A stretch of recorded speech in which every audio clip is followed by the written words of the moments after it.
नमस्कार, आप देख रहे हैं खबर सूत्र। मैं हूं आपके साथ वंदना। चलिए रुक करते हैं इस वक्त की तमाम बड़ी खबरों की ओर। बनमनखी अनुमंडल क्षेत्र के रामनगर परसाही मलिक पंचायत में मनरेगा योजना के तहत बनाए जा रहे पुल निर्माण में बीते दिनों क्षेत्र संख्या 12 के जिला परिषद पति रमन कुमार ने अनियमितता का आरोप लगाया है। आरोप है कि पुल निर्माण में घटिया सामग्री का उपयोग किया जा रहा है और बाहरी मजदूरों से काम लिया जा रहा है। इस मामले को लेकर रमन कुमार ने बनमनखी अनुमंडल पदाधिकारी को आवेदन देकर जांच कर कार्रवाई की मांग की है। उन्होंने कहा, भ्रष्टाचार के खिलाफ आवाज उठाने पर मुझे झूठे केस में फंसाने की धमकी दी जा रही है। भ्रष्टाचार के खिलाफ आवाज दबने वाला नहीं है। इस मामले को लेकर पूर्णिया जिला पदाधिकारी को अवगत करवाया जाएगा। अगर इस मामले में कोई ठोस कार्रवाई नहीं होती है तो हम लोग जल्द धरना पर बैठने का काम करेंगे। बनमनखी से संवाददाता बिट्टू कुमार की रिपोर्ट। क्या मामला है? हम आए थे यहाँ पे मनरेगा के पदाधिकारी से मिलने के लिए। हमने अनुमंडल पदाधिकारी को 15 तारीख को रामनगर परसाही मलिक में पुल में अनियमितता लेकर के हम लोग आवेदन दिए थे और अभी तक उस पर कोई जांच नहीं हुआ, ना कार्रवाई हुई है। देखने आए थे वही, इसका क्या अभी तक प्रक्रिया जारी हुआ है नहीं मिले। और हम तो बार बार जनहित का मुद्दा उठाने का काम कर रहे हैं। उस पर कुछ लोगों के द्वारा धमकियां दी जा रही है कि SC/ST का केस करवा देंगे, कि SC/ST का केस कर देंगे। तो उससे कोई मुझे फ़र्क नहीं है। हम जनहित का मुद्दा उठाते रहेंगे। काम अनियमितता जो हो रही है उस पर मेरा सवाल रहेगा। जब तक दोषियों पे, जो पदाधिकारी अधिकारी दोषियों पे कार्रवाई नहीं होगी, उस पर लेकर के हम लोग आवाज़ उठाते रहेंगे। कल DM साहब से हम लोग मिलने का काम करते हैं। मिल करके उस पर क्या आता है फिर आप लोग को चैनल के माध्यम से हम बताने का काम करेंगे।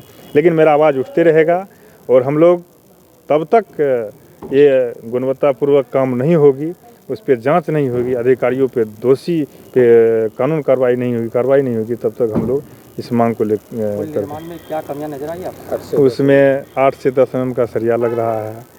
मनरेगा के तहत काम हो रहा है ना, उस पर मजदूर है, वहाँ पे मनरेगा का बाहरी लेबर से काम करवा रहा है।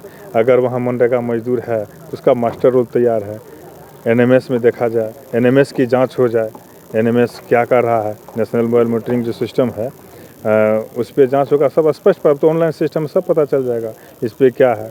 और डर इस भय तो इस बात की है कि विगत कुछ दिन पहले अगले पंचवर्षीय में पुल बना और 6 माह भी नहीं चला। 6 माह में वह पुल धराशायी होकर के ध्वस्त हो गया। इससे ये तो बहुत बड़ी विषय की जांच बनती है कि कहीं इस पुल का जो निर्माण हुआ है, पुल में जो पैसा लागत हुआ है, सरकारी पैसा, वो जनहित का पैसा है। ये 1 साल में कहीं धराशायी होता है? इससे क्या प्रतीत होता है? इसकी तो बहुत बड़ी जांच होनी चाहिए कि पुल कैसे गिर गया और फिर पुनः वहीं पुल बन रहा है। जिस तरह से मुखिया जी का बयान आया है, उन्होंने कहा कि पुल निर्माण में किसी प्रकार अनियमितता नहीं देखी जा रही और जो राजनीतिक दल के जो हैं वो इस पर कौन क्या कर रहे हैं नहीं कर रहे हैं उससे क्या मतलब है? वो तो जांच की विषय है। जांच होनी चाहिए। हमने तो देखा प्राकलन में 8 mm 10 mm का अक्षर नहीं है। मुखिया जी भी तो जांच के लिए कह रहे हैं कि जांच हो, हम तो कर रहे हैं। खुद ही पहाड़ तो निकली चुहिया, खुद जो है सो वो स्टेटमेंट दे रहे हैं, बयान दे रहे हैं कि हमारे रीजन में ही पुला बना था, 1 साल में ध्वस्त हो गया। आज तो क्यों नहीं जांच की मांग की हो? उसी के पंचायत में, वही सी के कार्यकाल में जब पुल बनी वहीं पे और 1 साल के अंदर धराशायी हो गया। कम से कम एक पुल जो निर्माण होता है उसका कम से कम आयु 25 वर्ष 30 वर्ष 40 वर्ष होनी चाहिए। वो साल भर 2 वर्ष में अगर धराशायी होता है, ध्वस्त होता है, इसे क्या प्रतीत होता है? क्यों नहीं आज तक मांग की? इस मामले को लेकर आपने आवेदन दिया है? आवेदन दिया है 15 तारीख को। 15/5 को हम लोग आवेदन देने का काम किया अनुमंडल पदाधिकारी को और हम लोग DM साहब को भी प्रतिलिपि मेल के माध्यम से भेजने का काम किए हैं। उप विकास आयुक्त को भी भेजने का काम किए हैं और हम लोग कल DM साहब से हम मिलेंगे भी। मिल के फिर DM साहब का क्या आश्वासन होता है तो फिर आपको इसी चैनल के माध्यम से फिर हम आपको अवगत कराएंगे कि हमारी नीति क्या होगी। हम लोग किस दिन जांच नहीं होती है, अगर कार्रवाई नहीं होती है तो हम लोग फिर धरना करने का काम करेंगे, आंदोलन करने का काम करेंगे। रमन कुमार।